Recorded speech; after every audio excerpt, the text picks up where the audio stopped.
اعوذ باللہ من الشیطان الرجیم بسم اللہ الرحمن الرحیم اللہم صلی علی سیدنا محمد وعلی آل سیدنا محمد مبارک وسلم۔ اچھا جی، پارہ نمبر 8 شروع کرتے ہیں۔ سورہ انعام ہے یہ بھی، تو سورہ انعام جاری ہے۔ اس میں پہلے رکوع میں اللہ تبارک و تعالیٰ نے شروع میں بڑے سخت الفاظ استعمال کیے قرآن مجید میں کہ اگر ان پر فرشتے بھی آئیں، ان سے مردے بھی بولیں، ہر شے ان کے سامنے بھی بڑھیں تو یہ پھر بھی نہ مانیں گے۔ جو لوگ بڑے پکے کافر ہوتے ہیں نا، تو وہ اللہ تعالیٰ نے ان کے بارے میں، مگر جو اللہ چاہے، یہ اکثر نادان ہیں، ہر دبی کے دشمن ہیں، انسانوں میں سے بھی اور جنوں میں سے بھی، جو فریب سکھاتے ہیں، آخرت پر یقین نہیں رکھتے۔ رب سب کو نیک بنا سکتا تھا، چھوڑ دو وہ جانیں اور ان کا جھوٹ جانیں، تاکہ آخرت کا یقین نہیں۔ اگر آخرت کا یقین نہیں تو جو مرضی کریں پھر کوئی فائدہ نہیں ہوتا۔ اللہ کے سوا کون منصف ہے جس نے قرآن اتارا؟ جن کو کتاب ملی وہ سچ سمجھتے ہیں، تو شک نہ کرو۔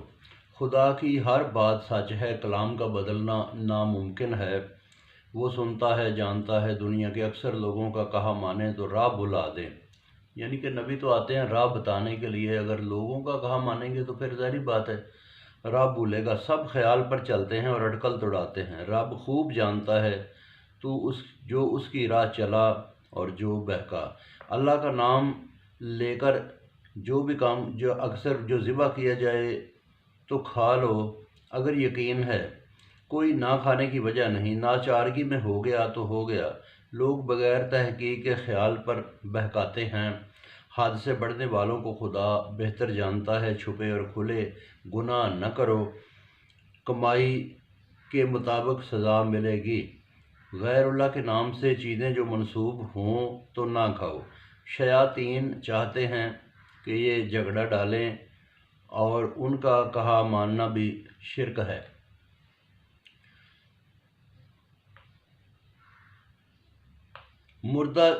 اگر بھلا مردہ جو زندہ ہو کر روشنی پالے اور اندھا، وہ برابر نہیں۔ اسی طرح کافروں کو برے کام اچھے لگتے ہیں۔ ہر بستی میں گنہگاروں کے سردار ہیں، مکر کرتے ہیں اپنے کیے پر اور بے عقل ہیں۔ کہتے ہیں رسول کی طرح قرآن ہم پر آئے، خدا بھیجے ہوں کو بہتر جانتا ہے۔ وہ یہ پائیں گے ذلت کی مار اور سخت بدلہ۔ چاہے جسے چاہے اللہ تعالیٰ اس کا سینہ کھول دے حکم ماننے کو، چاہے تو تنگ کر دے زور نہیں۔ اسی طرح بے دینوں پر عذاب آئے گا۔ یہی سیدھی راہ ہے اور غور کرنے والوں کو نشانیاں ہیں۔ ان کو جنت ملے گی، اچھی مدد اور بدلہ، جس دن سب کو جمع کیا جائے گا۔ اے جنوں کی جماعت، تم نے انسانوں سے بہت کچھ چھین لیا۔ دوست انسان کہیں گے کہ ان سے کام نکالتے تھے، اب آگے ہیں، کہے گا کہ آگ ٹھکانا ہے۔ یعنی کہ یہ بات ہے کہ جو جنوں کو قابو میں کرتے ہیں، جنوں سے جو ہے نا کام لیتے ہیں، جنوں اور انسانوں کا نقصان کراتے ہیں جنوں کے ذریعے، وہ جن بھی دوزخ میں جائیں گے، وہ انسان بھی۔ اور یہ اللہ تعالیٰ کی اپنی چاہت ہے، رب حکمت والا ہے، خبردار ہے۔ یہ بدلہ ایک دوسرے کی کمائی کا ہے۔ اے جنوں انس، کیا تمہیں رسولوں نے نہ ڈرایا؟ تو قیامت میں کہیں گے کہ اپنے گناہ پر ہم قائل ہوئے، بہک گئے دنیا میں، وہ کافر تھے۔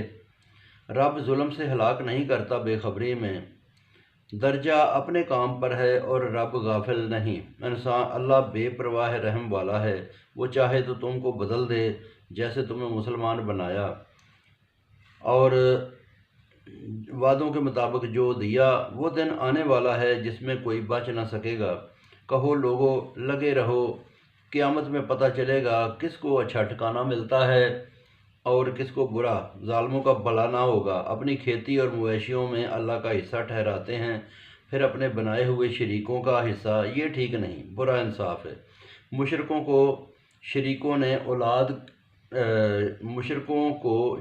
نے اولاد کا قتل، دین کو غلط کہنا سکھایا۔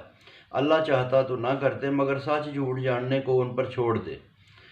کہتے ہیں کھیتی مویشی منع ہیں اپنے خیال پر، یہ سواری منع ہے، یہ اس طرح کی وہ باتیں کرتے تھے کہ یہ منع ہے، یہ منع ہے، یہ ایسے نہیں۔ تو اللہ تعالیٰ نے کہا کہ ایسی بات نہیں ہے، اور یہ ذبح کرتے ہوئے بھی اللہ کا نام نہیں لیتے، جھوٹ کی سزا ملے گی۔ مویشی کے پیٹ کا بچہ اگر زندہ ہو تو مردوں کا بتاتے ہیں، اگر مردہ ہو تو سب کا۔